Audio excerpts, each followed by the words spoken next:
friends, coming in with part 4 of Super Simple Homestead Super Simple Sourdough Recipe. Okay, so we are to the point where we have left our bread to proof overnight. I have not done this because I'm making these videos all at once because my kids are sleeping and that's when I have time. So I'm just going to pretend like this has been in my bedroom for 8 hours in a nice warm area and that it has risen nice and high and I am taking it out and it's beautiful. It will be nice and puffy and much more beautiful than this. But I'm just going to show you what I typically do. Now, I do use a Dutch oven. I know that a lot of people don't, so you don't have to, but I like to use a Dutch oven.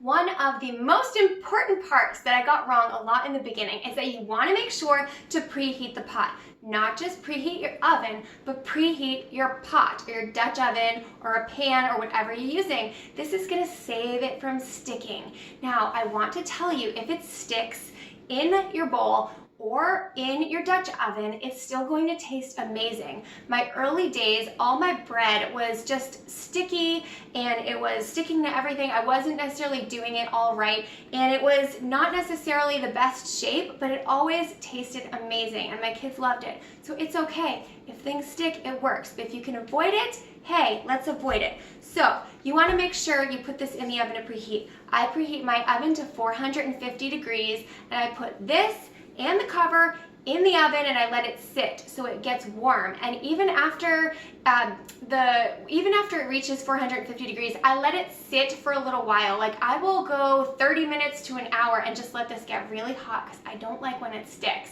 So then what I do is I take my nice risen sourdough bread and I just carefully hold it over until it plops in. And because of these cool bowls, if you have these, you're gonna get awesome, fun designs, especially if you've put a little flour in there. You're gonna get nice swirls. And if you don't, that's fine too.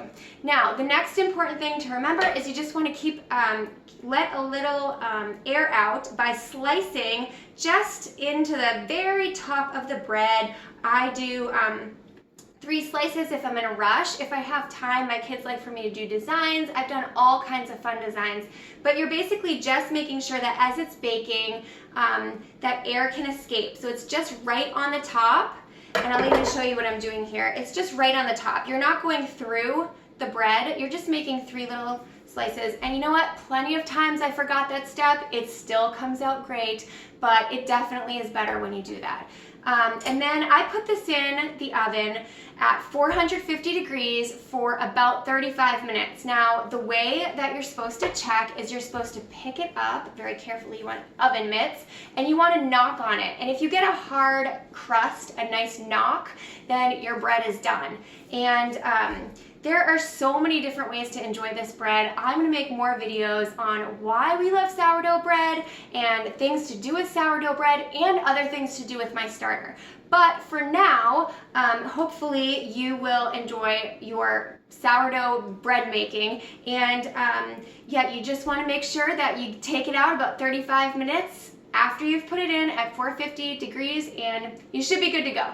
So thanks so much for sticking with me through these 4 tutorials on bread making and we will see you next time.